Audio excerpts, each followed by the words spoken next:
The thing about burnout is it doesn't magically go away overnight. It takes time and it takes work to overcome. When you are in the thick of it, you are in survival mode and you don't have the capacity to even focus on those things that might help you get out of burnout. This year I made a career change.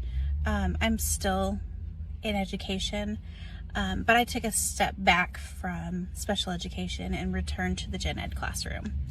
And I kind of wanted to give you an update of how I've been doing since that.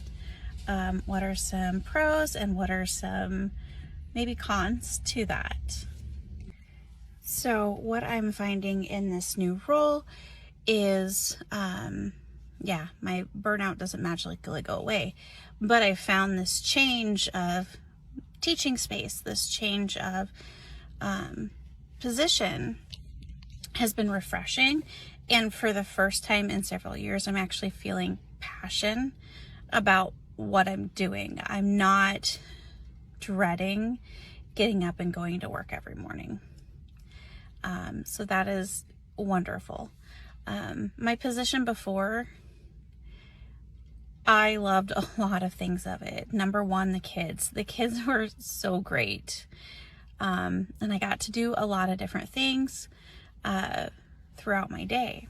My position now, though, requires, I'd say, a less intense masking, or my position now requires less masking, and I'm finding I'm not nearly as exhausted at the end of the day as I had been. Even though I am teaching math to all of 6th grade, and I have kids with me all day versus before where I only had small groups and meetings and things like that, I'm not feeling as drained. And I think, again, that goes back to the level of masking that I had to do for that position versus this position. As a teacher, I still have a level of masking that I put in place to look like I have everything together. And I'm not sure how I feel about that, but I feel like I'm able to be more present and more myself in this new role in the gen ed classroom. I think it just goes back to sometimes there's parts of jobs you're really, really good at. Like me working with special needs students. I feel like the teaching part of that and the social emotional connection, I was good at that part. I was not good at the schedules, the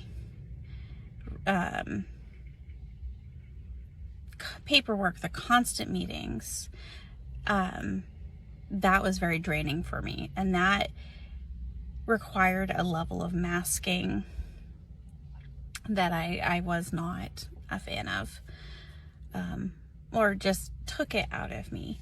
So that aspect, I feel like this has been a very positive change.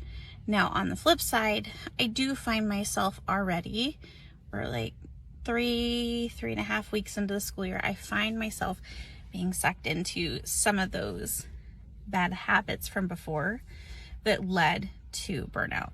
I'm staying too late at school. I'm not utilizing my planned time correctly, which leads to me staying late at school. I'm saying yes to way too many things, not taking into mind my current capacity for things. And so those are things I still need to work on. And I feel like I've come a long ways if I am sitting here being able to reflect on that and saying I need to change that.